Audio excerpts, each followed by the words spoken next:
Hi everyone, my name is Dawn Verbrugge. Welcome back to the Marketing Made Easy by Jotful show. Really excited to have you here today as I'm interviewing Mark Chyz. He's the founder of CM2 Media based out of Toronto, Canada. And prior to the pandemic, 3/4 of his revenue was coming from word of mouth referrals. But during the pandemic, he lost 80% of his revenue. Since then, he has recovered and he is now double his pre-pandemic revenue. He has more than doubled the number of employees that he has. And the way he did it is by changing the way he markets his business. In this episode, we talk about what it is that Mark did to reset his company's marketing.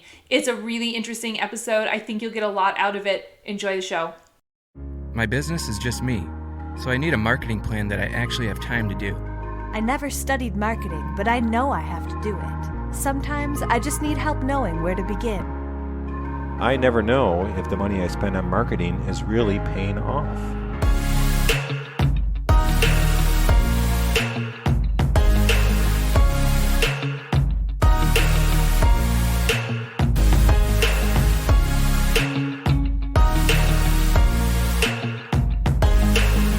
Welcome to Jotful's Marketing Made Easy. I'm Dawn Verbrugge, Jotful's CEO, two-time entrepreneur, former business school professor, and the one with the marketing experience. And I'm Natalie Bruno, Dawn's partner in crime, certified people person, and the one who speaks with small business owners every day about their website and marketing challenges. We're here to have practical and fun conversations with people who know a thing or two or three about how to get more customers for your business.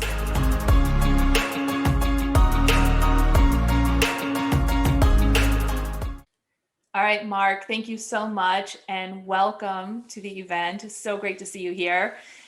I know that you are the founder of CM2 Media based out of Toronto, Canada, and that prior to the pandemic, about 3/4 of your business was coming from word of mouth referrals. And then the ceiling fell, right? Can you tell us what happened when the pandemic hit? How big were you before it hit? I know most of your business was coming through referrals. And then what happened afterwards?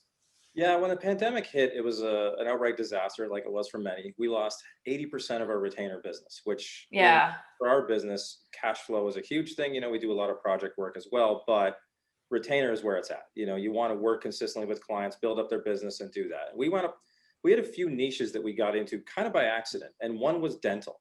And the dental space became a very easy place for us to market from an SEO, from a social media strategy. We did things a little differently there. It wasn't just like about toothbrushing, right? Mm-hmm. Except dentists got destroyed by COVID. Well, sure. They were forced closed for 3 months here. And then even when they're allowed to reopen, they could reopen at 25% capacity. So none of them needed marketing anymore at all. That was done, wiped out. We had to make a major shift. And when everything happened, obviously there was a lot of panic, a lot of uneasiness, but I took the initiative of I'm stuck at home working with my kids. I'm like, I got to get some enjoyment out of something here, right? We weren't allowed to go to the office at all. So it was, let's look at what we're doing. I always had in the back of my head that we needed to revamp. Prior to COVID, our marketing wasn't great. Our website was very templated. It wasn't showcasing our best work. Our best work was done for our clients, and that's kind of typical in this business. It's typical in every business. There's that classic saying about how it's always the cobbler's children who have the worst shoes. It's everyone. It's all of us. Right. So it's like, now we're dead and slow. I was doing my best to not lay off people. Right. We didn't lay off any full-timers. How many full-timers did you have at that point? We only had 3 at the time, and then we had 13 contractors. Mm-hmm. And we did some staffing revamp. We can get into that a little later, but the talent pool got pretty large. So there's an opportunity to seize better talent, but the core people that are with us for a long time is like, let's revamp everything we do. It's time to build a custom website. Like we had a few of our programmers on me that were like, we got to do custom because if we're trying to sell these bigger programming jobs, building applications and things like that, like we've got to have our own custom look to a website. Right. So that took it to the next thing was, okay, that's it. But then what about content strategy?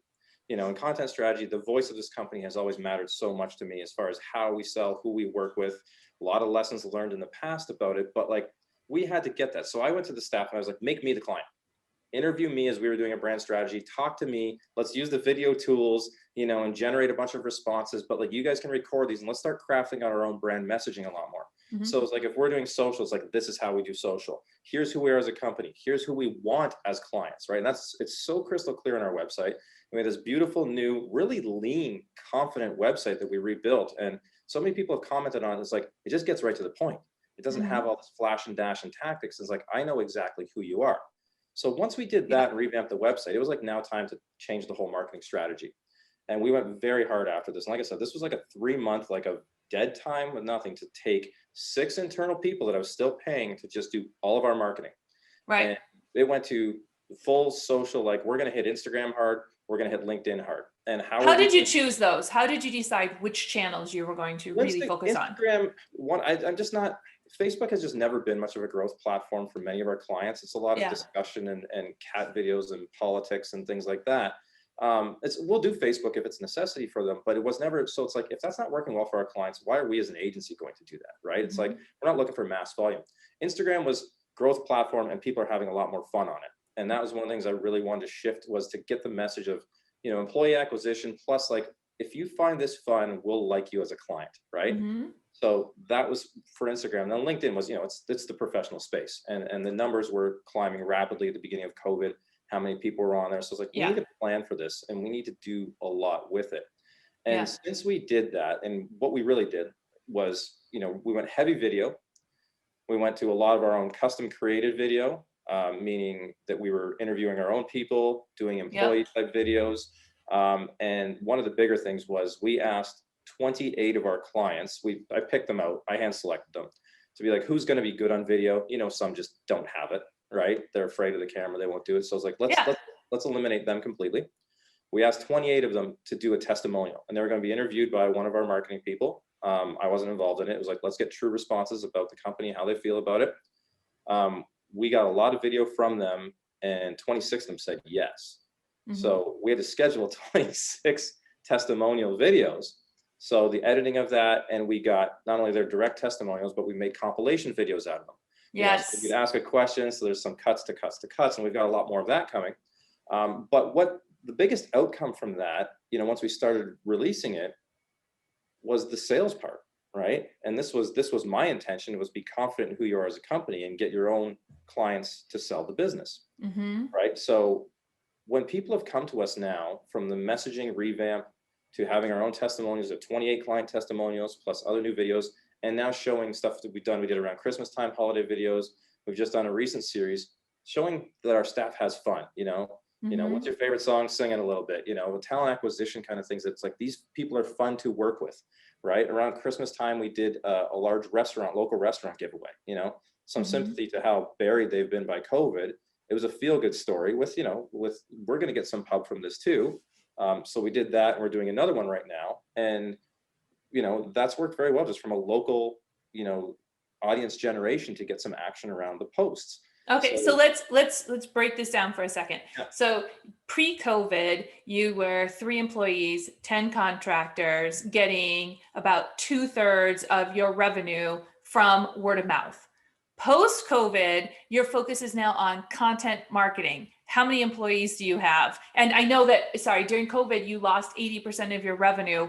What have you come back up to since COVID, since you started this content marketing program? As of yesterday, we landed another new retainer. We're more than double prior levels. You're more than double your pre-COVID revenues by switching to content marketing. Yes. And how many employees? We're at 7.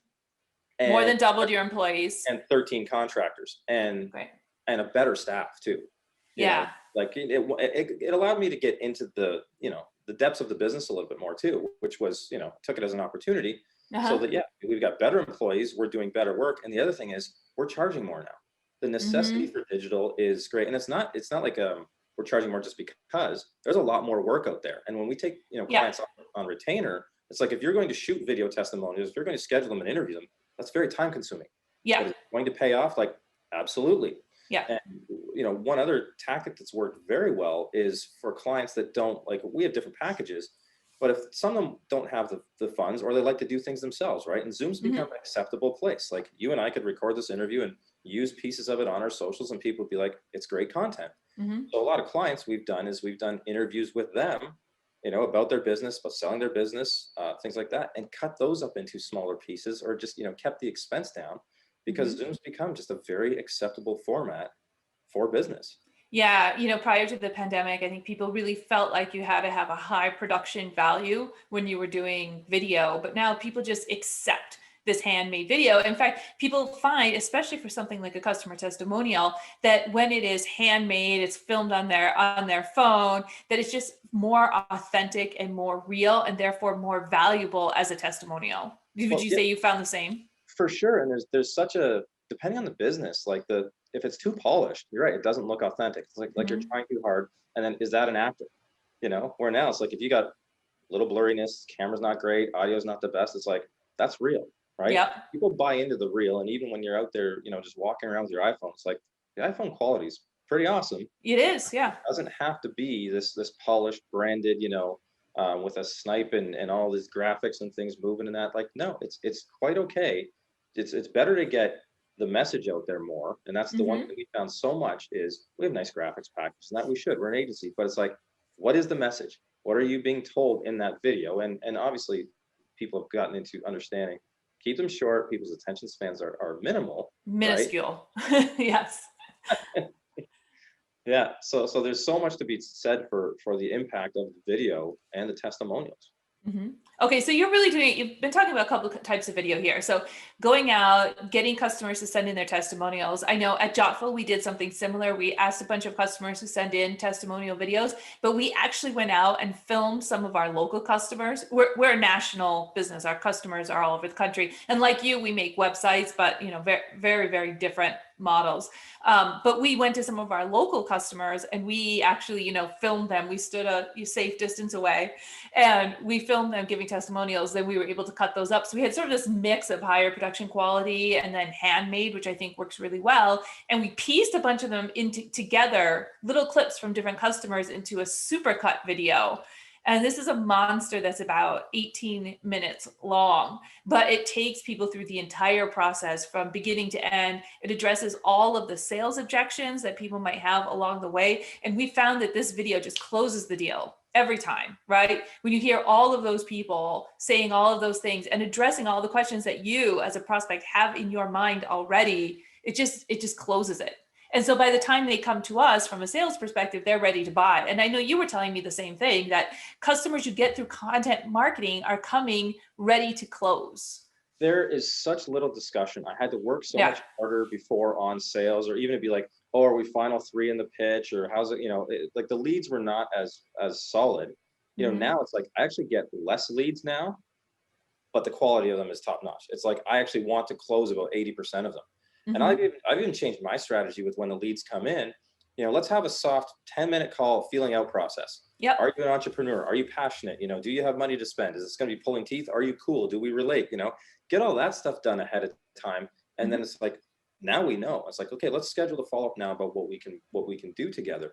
Yeah, I can't say enough just about how the shift on that. It's like, I don't get any of these like, one-off calls of I need a brochure or flyer. It's like, it's going to be just difficult. It's like, no, it's like, we're looking for business growth.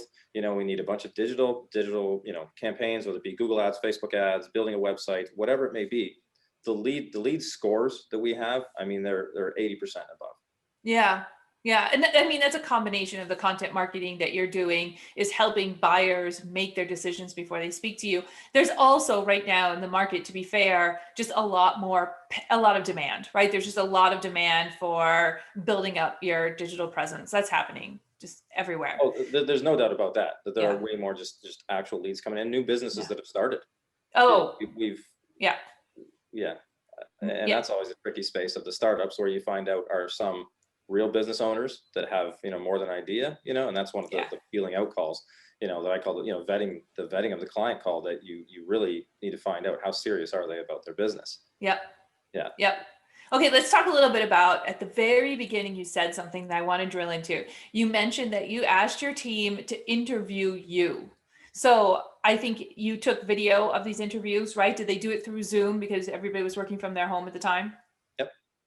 And then you would take these videos and cut them into snippets and then share the snippets on social media? That stuff from the brand discovery stuff wasn't shared in social. That was Mm-hmm. internal, but it was like, it allowed for writers to go back and, craft some things out, right? But Can you explain brand discovery just for people who are listening today? right. Well, yeah. What are you? It's the biggest thing. And it's going to position you to hand a document to your new employees to say, this is how we speak externally. This is how we speak in social. Mhm. This is the voice on web. When we go to do this, even, how are we messaging? What are the key terms we're using? Taglines, phrases, buzzwords, all of that. And some of these, we do them for clients. They're 8 pages, they're small. And some of them are like, 30-page robust documents that are handed to every level of employee, contractor, subcontractor that they possibly have. And that was a big thing for me, because I always had this vision in my head that we need to redo this, but where was the time? Yeah. Time became available. But on the sales side, because we had everything done so well, it's made everything. He's like, well, who does this? They'd be asked, well, who does this? Or who have you done this for? It's like, us. Look at our stuff. Right. And everybody just goes to look at it and you're like, yeah, that's exactly You're what eating your own dog food, so to speak. Yeah. Yeah. Yeah. Mhm. And it's paid off incredibly well. Like, and I will, from a continuous, like, being able to sell this now to clients, do the testimonials part and the brand strategy pieces, because during COVID, especially on the online shopping space, so many people had e-commerce sites done, whether it had been WooCommerce or Shopify, but they had no messaging around them. Right. Right. Come and buy. It's like, well, what's your differentiating factor? It's just a storefront. Yep.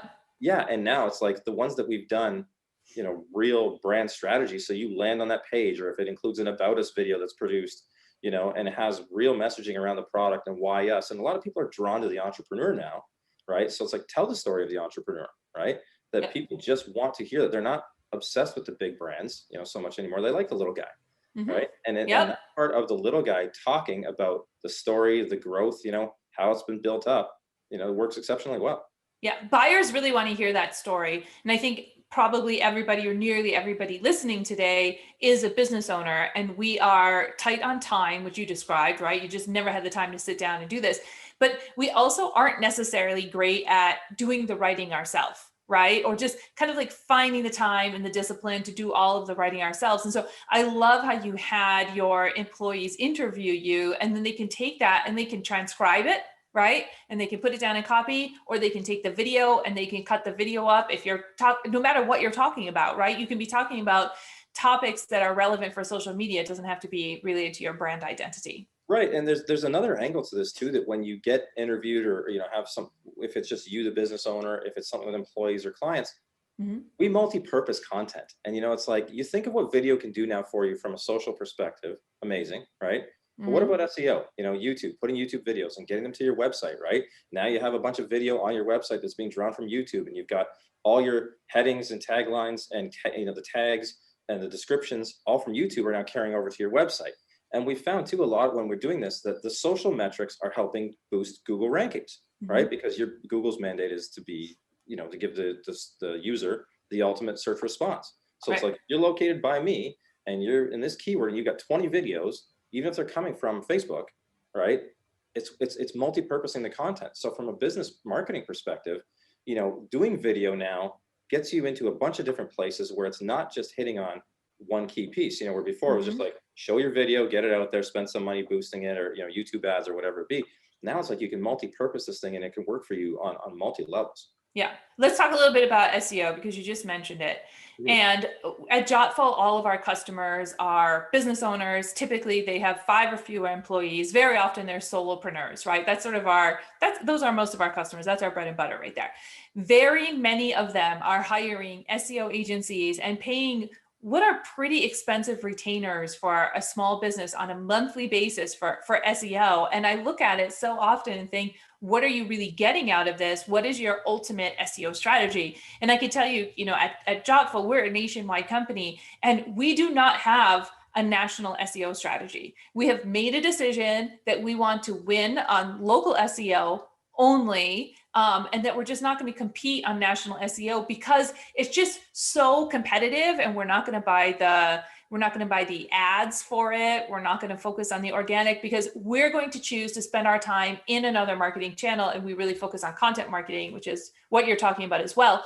Is that the decision you made too? Because I know you said before the pandemic you were focusing more on SEO. Are you focusing less on it, or are you just focusing on local? What's your strategy there? It's localized. It's very localized. We bring that exact strategy to our clients. Like, unless they're a national brand, right? It's like, it's go hyper local. And even when we bring in new clients, like the smaller businesses, like that are just the startups, like be good at something somewhere, right? Yes. And Yep. so much is like, so much search is done on the mobile phone that it's like, okay, so if you're in Ann Arbor, Michigan, right? Like, I'm not concerned with Detroit, what's happening in Ann Arbor, I'm right here, be found right in Ann Arbor. And that's been our strategy too. And even in some of the videos, when, the descriptions and the tags and things like that, it matters to, to what you're trying to find locally. And you want to measure success in SEO. Like a lot of agencies, we get clients because people are like, I don't know what I was paying for.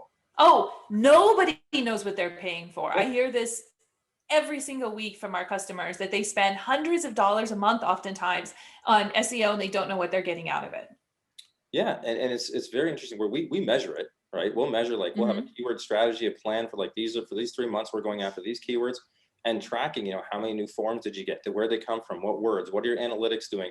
Like really going back to the clients and reporting that, because knowing that matters so much. And then even like good call scores, some companies are still, small businesses like talking to people, right? And even tracking the calls, like, did they go up? Because SEO is such an unknown space for so many people, or the results are hidden. We do things very transparently with it, and I'm not interested in taking people's money just to say we did something with it. But the local strategy, I mean, we look at, what do we have for local searches now? Like 80% are done on a phone now, right? So like, you better have that site mobile friendly. You better have it working well for all of Google's webmaster tools, Search Console criteria, right? And take care of like the little things first. Don't look for the big fish.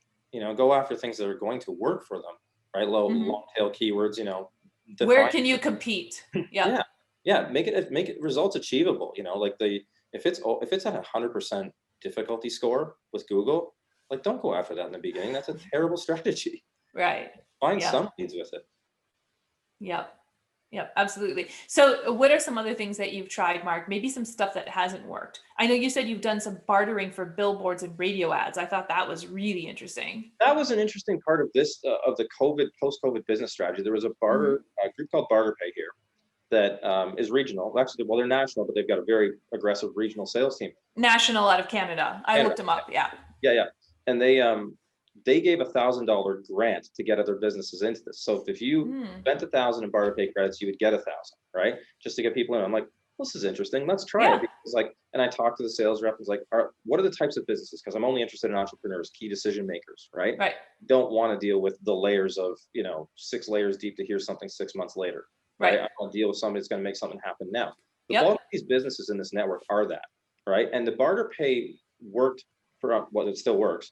It's not just direct. So if I exchange services with you, I don't need to spend with you. You can spend with anybody in the network. Some people have agreements, but I said, okay, if we get these BarterPay clients, we're going to put that back into marketing the company.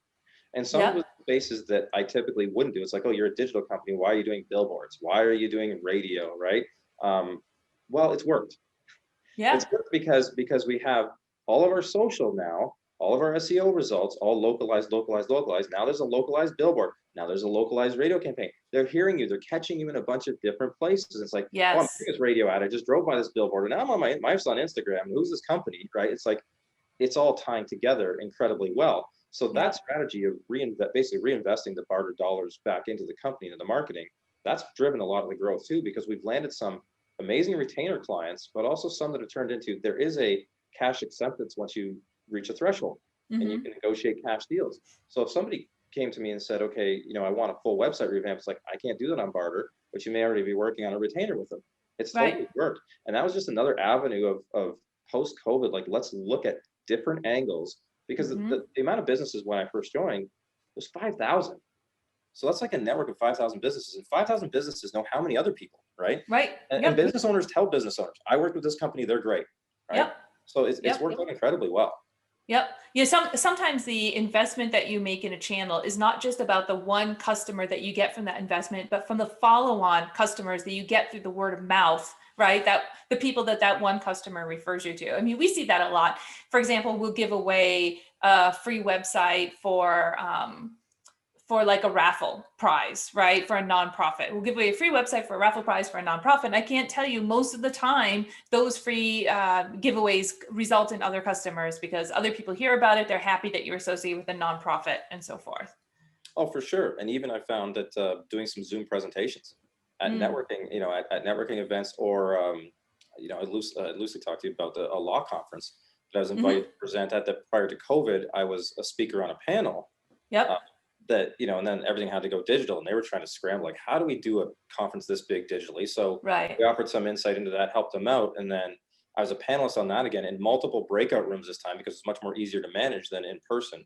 And that turned into 3 websites and 3 retainers, just because it's like, you're a digital expert and you were there, right? And Mark, you also are just really good at knowing how to niche down, because you didn't go to this law conference because you're a lawyer. You're not, right? You're not. You went to this law conference because you had customers, you had clients who were lawyers, and you knew that that was a place where you could niche down. You did billboards and radio locally because you niche down on the local Toronto market, right? It's that niching down that oftentimes business owners are worried is going to preclude them from getting business. But actually, it allows you to get more business because, to your point, you get all those touch points with the same people. They're hearing your name over and over and over again, and eventually they relent.